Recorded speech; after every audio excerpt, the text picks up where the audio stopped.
Muscle cars once ruled the roads, but now some have lost all their value. In 2025, these 20 muscle cars broke down fast, cost too much to fix, and no one wanted to buy them. Main script. Number 20, 1976 Chevrolet Camaro.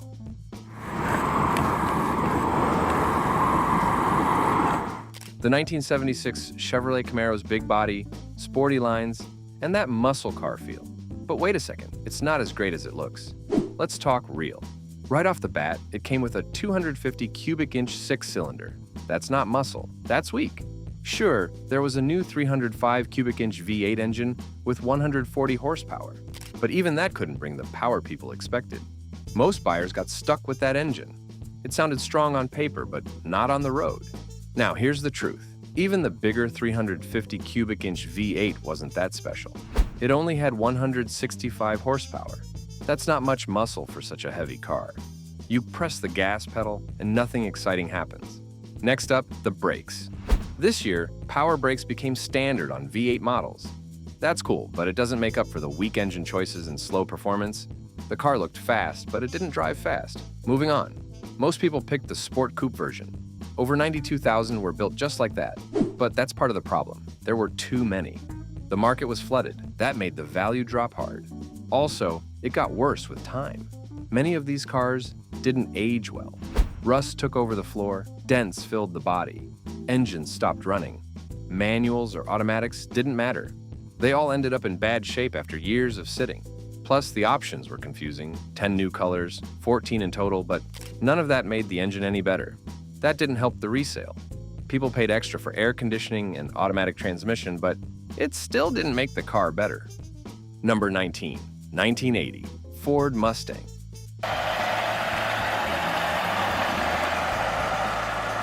The 1980 Ford Mustang looked like a sporty ride. But don't let the looks fool you. Under the hood, things got weak. The strong 302 cubic inch V8 engine was gone.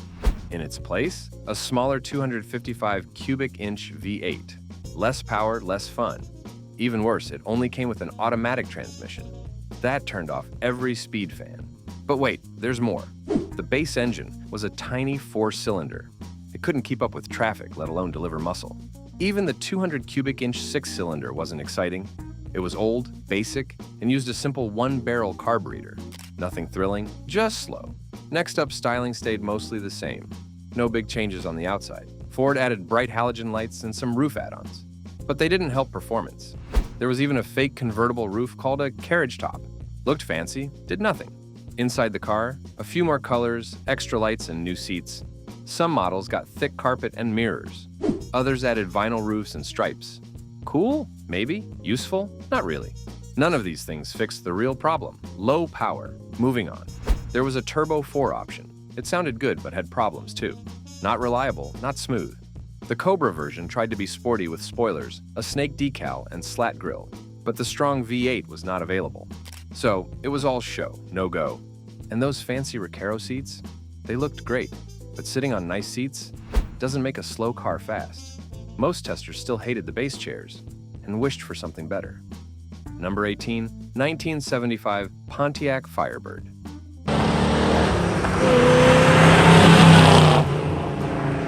The 1975 Pontiac Firebird, with its new rear window, curved more around the sides. But that change didn't help what really mattered: power. Right from the start, this car was in trouble. First off, the strong engines were gone. The Super Duty engine? Gone.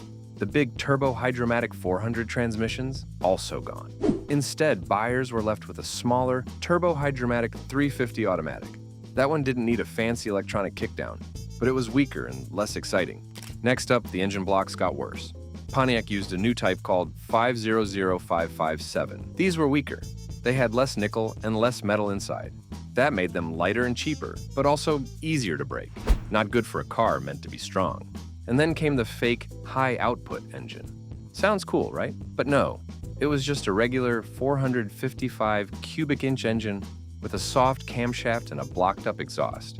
It made only 200 horsepower. That's a big engine doing very little.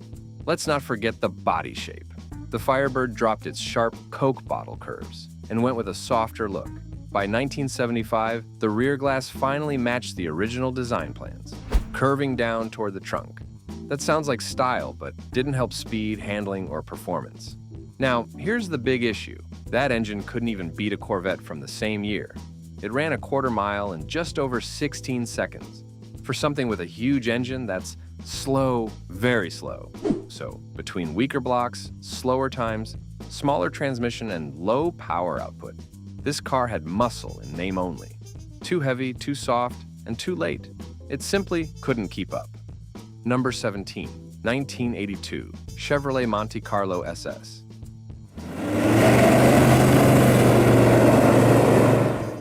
The 1982 Chevrolet Monte Carlo lost its shine when the turbocharged 231 cubic inch was gone. That engine made things exciting, but with it gone, so was the fun. No more Monte Carlo turbo, just slow engines left behind. Even worse, two new engines showed up, but both were diesels. One was a 260 cubic inch V6, and the other was a 350 cubic inch V8.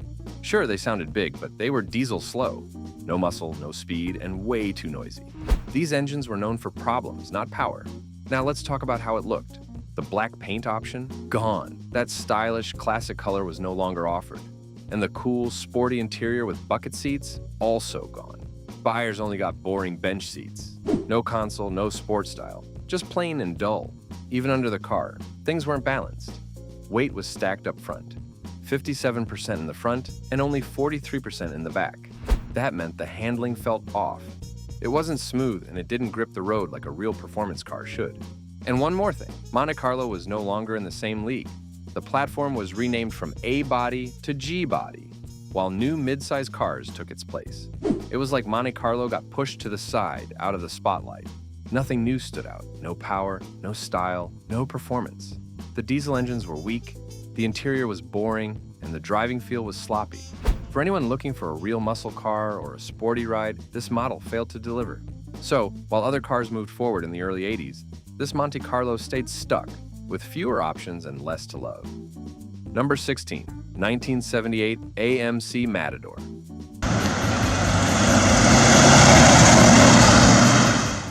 Something went wrong for the 1978 AMC Matador. At first glance, it tried to look fancy with soft seats and fake wood on wagons. But under the surface, things fell apart fast. To begin with, power was weak. The base engine was a 258 cubic inch inline six-cylinder. It only made 120 horsepower. That's not enough muscle for a car this size.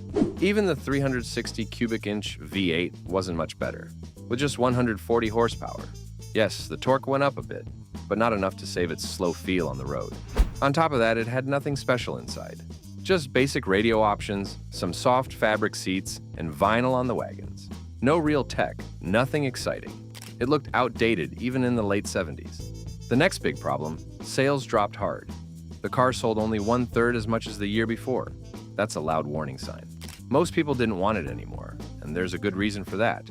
Also, the coupe had a strange shape. It tried to look sporty, but ended up looking weird. With long doors, frameless glass, and a low nose, it stood out in the wrong way. It didn't match the sedan or wagon design either, which made things feel disjointed. It just didn't fit in. One more issue. The engine lineup was full of confusion. Some had floor shifters and others had column ones. Some got bucket seats, others got benches. Nothing felt consistent. It was like the car couldn't decide what it wanted to be. Even with all the design talk, buyers weren't impressed. Everything added up to one simple truth. This car just wasn't worth it. Number 15, 1974 Mercury Cougar XR7. Big changes happened in 1974, but not all were good. This Mercury Cougar XR7 tried to be fancy with chrome bumpers, opera windows, and a vinyl roof. But under the shine, it just couldn't deliver. Let's start here. The car was heavy. It used body-on-frame construction, just like big trucks. That made it bulky and hard to handle. Even though it had a 400 cubic inch V8, the power felt lazy. The engine used a 2-barrel carburetor, which didn't help with speed or fuel use. It sounded big, but didn't act like it. Even worse, every single Cougar came with an automatic transmission. No choice. That made it less fun for people who liked real driving control. And since all the power went to the back wheels, it struggled in slippery weather. Just not a smart match. Moved to the inside, things didn't get better. Yes, it had lounge-style seats and air conditioning, but the radio didn't even work. The dashboard looked full, with gauges and wood grain trim, but it felt stuck in the past. Plus, some parts were already falling apart, like cracked paint and rust bubbles on the outside. Another weak spot is those fancy wheels. They were shiny, sure, but aftermarket parts like that don't add true value. And the tires? From 2021. It's not old, but it's still not special enough to make this car stand out. Also important is that the design tried to copy other cars. It took pieces from a Ford and shaped itself like a Thunderbird. That made it look confused, not sporty, not classy. Just stuck in the middle. Add all this together and it's clear. The big engine couldn't save it. The weight dragged it down. The features were too basic. Number 14, 1981 Pontiac Grand Prix. Back in 1981, this Pontiac Grand Prix got a longer, stylish body and a fresh grille. But don't be fooled. Let's begin with power. Every model came with a 231 cubic inch V6 from another brand. It only made 110 horsepower. That's weak for a car this size. An optional 265 cubic inch V8 had just 10 more horsepower, not much of a boost. Even worse, there was a diesel V8 that made even less. Slow, loud, and not reliable. Moving on now, the best trim called SJ was gone. It got replaced with something called Brougham. Sounds fancy, but it just meant more soft cloth inside, a half vinyl roof, and some little coach lights. Nothing that actually made it better to drive. Now, here's the real problem. This was the final year Pontiac made its own V8. After this, all V8 engines came from other GM brands. So, if something broke, fixing it wasn't simple. Parts didn't match up right. That made repairs tricky and expensive. Also worth noting, the car may have looked smooth, but the design couldn't hide how outdated it felt inside. Big steering wheel, basic dashboard, and no real performance. All show, no go. Even worse, the diesel option cost a lot, but gave almost nothing back. It shook, smoked, and often broke down. That engine alone gave the car a bad name. And finally, the coupe was built on an old A-body frame. That same frame had been around since 1978. So, even with the new look, the ride felt rough and stiff. Nothing special at all. Number 13, 1980 Chevrolet El Camino SS.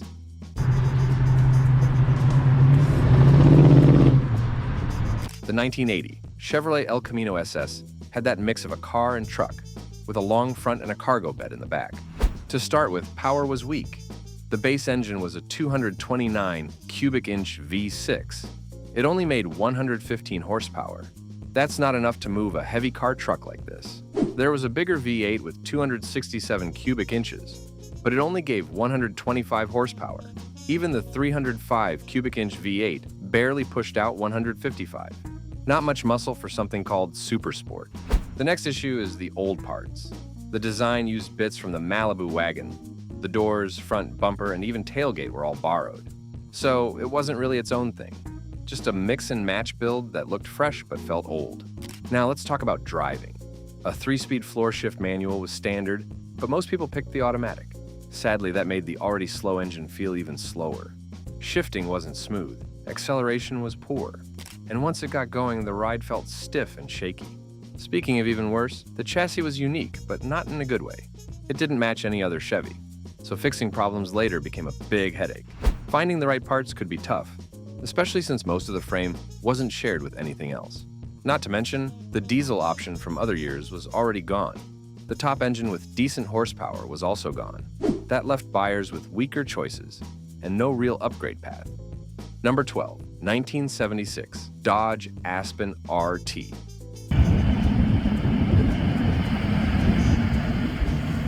The 1976 Dodge Aspen RT was all trouble. The car was rushed too fast into showrooms, and it brought major problems with it. First off, the build was weak.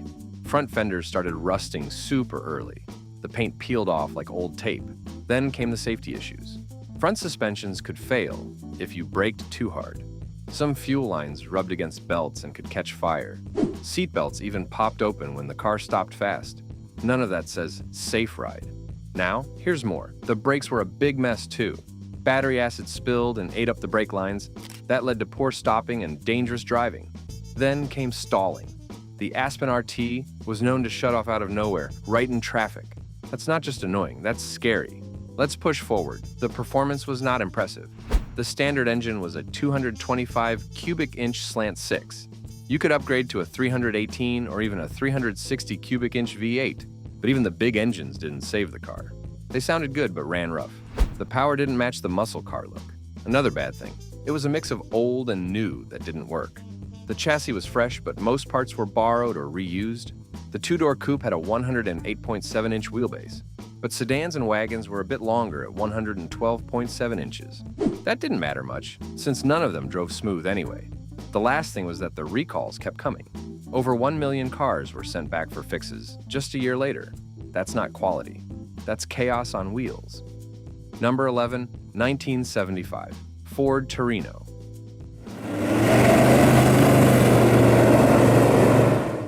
1975 was not a good year for the Ford Torino. While other cars got better, this one stayed almost the same, and that's a big problem. The outside looked just like the year before with hardly any changes except for the grille.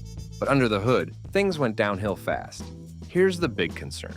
Because of new clean air rules, Ford had to add a special part called a catalytic converter. That made the engine weaker. Power dropped a lot, and so did the fun. Even worse, the car got heavier, which made it even slower. Imagine carrying more weight, but running with less strength. That's what the Torino felt like. Moving forward, the engines were confusing. There was a 351 cubic inch engine, but it could be one of two kinds, the 351M or the 351W. Both had weak power and didn't make a difference in driving. You couldn't even get a manual transmission anymore. Every Torino came with the same old automatic. That took away the thrill. More problems showed up. Ford made the power steering and power brakes standard, but it didn't help the heavy feel of the car. The Gran Torino Sport still existed, but it looked just like the regular model.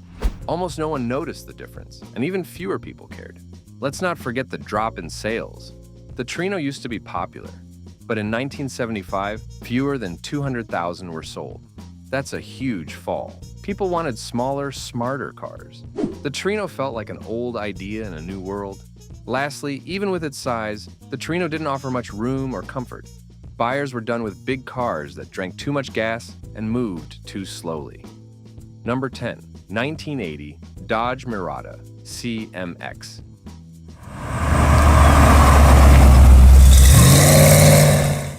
The 1980 Dodge Marada CMX was mostly all show and no go. It came with fancy things like T-top roofs, fake convertible tops, and shiny wheels. But once you drove it, you realized it wasn't built for fun or speed. First, talk about powerhouses. Under the hood, the best engine option was a 360 cubic inch V8. Sounds strong, right? But it was only offered in 1980. After that, it was gone. The smaller engines just didn't have enough power to push the heavy car. So, driving felt slow and clunky.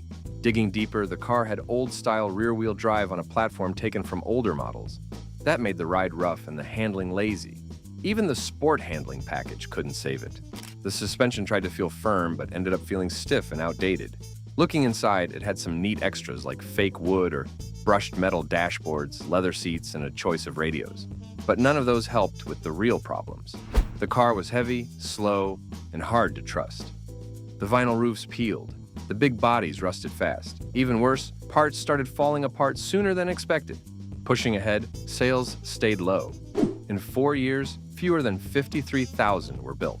That's because buyers didn't fall for the look. They wanted real power and better fuel use. This car had neither. Even with options like power sunroofs and flashy wheels, it couldn't keep up. The Marada CMX just looked sporty while driving like a boat.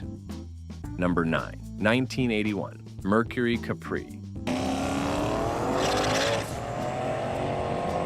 The 1981 Mercury Capri looked like a smaller version of an old boxy car, with a fat back roof and flat sides.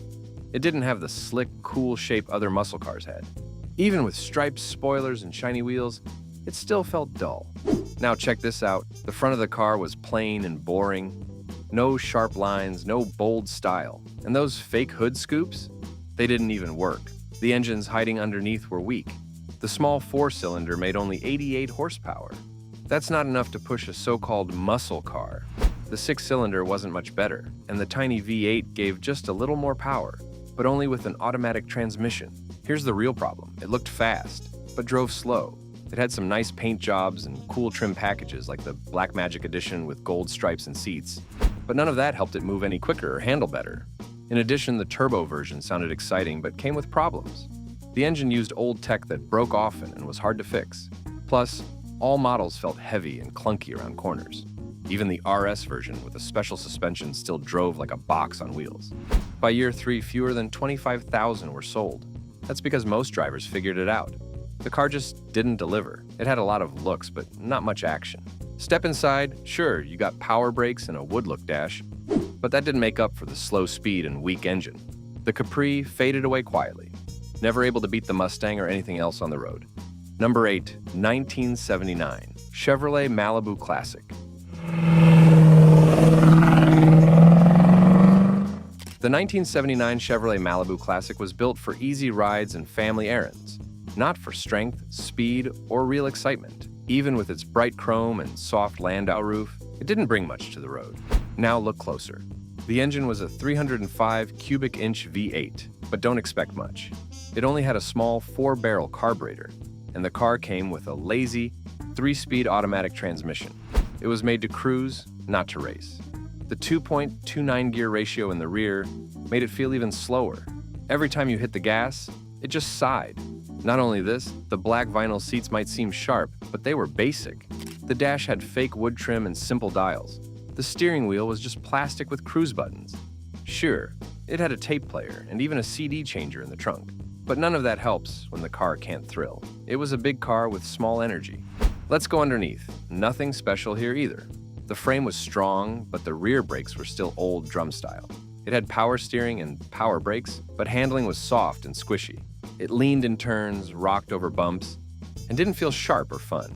Even with dual exhaust and mufflers, the sound was mild. It was never bold. This car was quiet, slow, and plain. Just another rear-wheel drive sedan with nothing that stood out. Many were turned into race cars later because the original version wasn't worth much. A classic name, but not a classic experience. Number 7, 1987, Chrysler Fifth Avenue.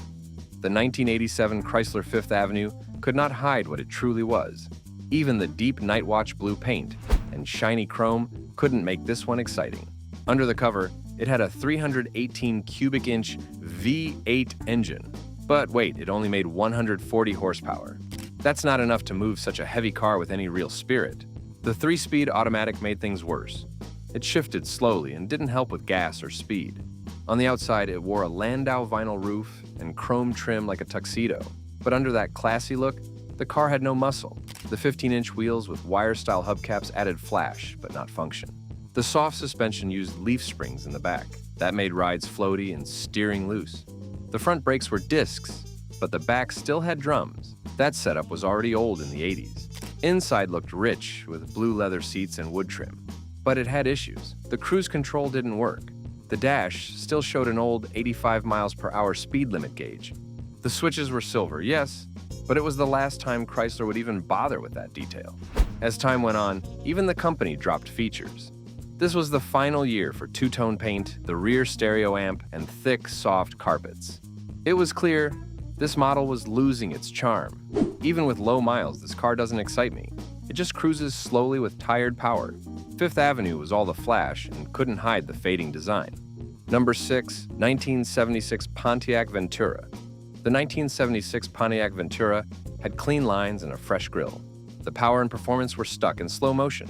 First off, the base engine changed to a 231 cubic inch V6. That might sound okay, but it was slow and weak. The optional 260 cubic inch V8 didn't help much either. Even the stronger 305 cubic inch and 301 cubic inch V8 engines couldn't save the day. Some models even had the tiny 152 cubic inch Iron Duke 4-cylinder. That was good for fuel, but terrible for fun. Here's the strange part. A 5-speed manual came with the V8, but fewer than 700 cars ever got it. That means even when it had potential, no one really wanted it. And now, finding parts for that combo? Nearly impossible. Moving along, the ride didn't feel solid. Built on the same frame as the Chevrolet Nova, it borrowed some design, but none of the excitement. The handling was soft, and the brakes didn't offer much bite. It felt like a car stuck between two worlds, trying to be sporty, but driving like a grandma's grocery getter. Inside, the seats and trim looked okay for the time, but nothing stood out. Even the paint colors felt like leftovers from brighter ideas. Sure, it had air conditioning and an AM/FM radio, but most cars did by then. When people skipped this car in showrooms, they had a reason. The Ventura tried hard to fit in, but with weak engines, strange combos, and dull handling, it faded fast into the background. Number 5, 1980 Ford Fairmont Futura. The 1980 Ford Fairmont Futura came with a weak inline-6 engine. That meant slow starts, boring rides, and no fun on the road. Now, let's look deeper. Even with the big talk of being futuristic, the Futura was way behind. No fuel injection, no good gears, no strong rear end. Just a regular old 3-speed automatic or a boring 4-speed stick. It didn't come with the strong 305 cubic inches V8 like the Fox Mustangs had later on. So, no surprise, it had no muscle. Up next, the handling. This car may have looked sporty, but it didn't drive like it. The ride was soft, the steering was slow, and cornering felt like driving a couch. No tight turns, no thrill, just floaty and flat. Even worse, the weight-saving tricks didn't help. It was light at 2,800 pounds, but what's the point when it can't use that lightweight to go fast or stop sharp? The brakes were just basic. The suspension was dull. And let's not forget, nothing about it felt built for power. Inside, things didn't get better. Fake wood trim, boring gauges, and an old man vibe. Sure, some folks tried to upgrade their Futuras, swapping in Mustang parts and making it faster. But if a car needs that much work just to be decent, was it really worth it? Number 4, 1982 Dodge Diplomat. The 1982 Dodge Diplomat carried more problems than power. After the coupe and wagon were dropped, only the boring sedan stayed. That left it with less choice and less charm. Even worse, under the hood sat the old slant-6 engine. Slow, noisy, and weak. By the next year, even that was gone. The only engine left was a small V8 with a 2-barrel carburetor. Not strong, not exciting. On top of that, fuel use was terrible. It needed premium unleaded gas and still only got 16 miles per gallon in the city. Even on highways, it barely reached 21. And with just a 3-speed automatic and no overdrive gear, the engine had to work harder all the time. Now, let's talk style. The boxy body looked plain and old. Even when the front was upgraded, it still looked like it was trying too hard. The trim added shine, but not value. And inside, too much fake wood and flat seats. Next up, handling. Turning felt slow. The ride was soft. The brakes worked, but nothing felt tight or fast. The whole car just floated like a boat with square wheels. Not cool. Even the police version couldn't help. It had better parts, but still suffered from the same old problems. It has a heavy body, a weak engine, and no spark. Some had airbags later on, but by then, it was too late. Number 3, 1978 Plymouth Volrunner Roadrunner. The 1978 Plymouth Volrunner Roadrunner was just pretending. It had stripes, badges, and bucket seats, but underneath it was all show and no-go. To begin with, it used the same base as the Dodge Aspen. Not fast, not strong, just a family car with stickers. Even the performance version came with the small 318 cubic inch V8. That engine had low power and couldn't match older Roadrunners from the late 60s. On top of that, the car felt slow and heavy. The bigger 360 cubic inch engine was rare but still weak. It only made 170 horsepower, which wasn't enough to back up its muscle look. The steering felt lazy and the ride was soft, not the kind of sharp handling a real performance car should have. Next problem, quality. These cars had bad rust problems. The metal didn't last long and parts broke fast. Even the paint peeled off early. Doors rattled, dashboards cracked, and seats wore out quick. Drivers got frustrated, and there's more. Fuel mileage was poor, even with a smaller engine. But the car still needed regular gas and lots of it. It's not smart for long trips or city driving. Then came the numbers. Out of over 1 million Volares sold, only a small number were Roadrunners. Most people didn't want one. It didn't impress buyers then, and it still doesn't today. Number 2, 1984 Buick Skyhawk. Back in the mid-80s, the things with 1984 Buick Skyhawk didn't go well. Even with a fancy name and pointy design, this car came packed with problems. First off, most versions came with small 4-cylinder engines. One made 86 horsepower, and the other had only 84. Both felt weak. Drivers had to push hard just to keep up with traffic. Only one rare turbo version had real power, but it was hard to find and didn't fix all the issues. Let's talk about how it felt. The Skyhawk was light, just over 2,300 pounds, but still slow. Getting from 0 to 60 took more than 12 seconds. That's not fun. Steering was manual. The brakes were basic, and the ride, rough and noisy. Then came the parts. Many were cheap and didn't last long. Inside, plastics cracked, buttons stuck, radios broke, cloth seats wore out fast. Even the digital dash stopped working early. Let's not forget gas mileage. It sounded good on paper, over 40 on the highway, but in real life, it got around 23 in the city and 33 on the highway. It's not great for a car this size. And don't forget the look. The Skyhawk had tiny wheels, awkward body lines, and faded paint after a few years. It didn't age well. Number 1, 1981 Chevy Citation X11. The final worthless car on the list is the 1981 Chevy Citation X11. It had big tires, cool wheels, and a loud exhaust. Let's break it down. The car had a high-output V6 engine making 135 horsepower. That sounded strong. It even went from 0 to 60 in under 9 seconds. But speed alone didn't save it. Right from the start, things fell apart. Next up, build quality. The inside of the car looked cheap. Hard plastic covered everything. The panels didn't fit right. Buttons broke, dashboard parts rattled. It aged badly, fast. Then came the recalls. The car had problems, well, lots of them. The brakes locked too quickly. Wires failed. Parts wore out too soon. There were no fewer than 9 major recalls. That's not just unlucky, that's a warning. Moving on, the drive feel. The cable shifter was sloppy. The 4-speed manual didn't shift smoothly. The 4th gear felt too long, and there was no 5th gear. It felt more frustrating than fun. Also important, engine choice. Some models had a loud, rough 4-cylinder engine. It shook, wheezed, and lacked the smooth feel of better-made import engines. Even though the car was light, it still struggled. Let's not forget the hatchback. It was roomy, but not popular. Many drivers hated the style, and as time passed, rust crept in. Body panels faded. Parts vanished. Repairs became a hunt. That's the full list. 20 muscle cars you don't want to waste your money on. Which one surprised you the most? Drop it in the comments, hit like, and don't forget to subscribe for more.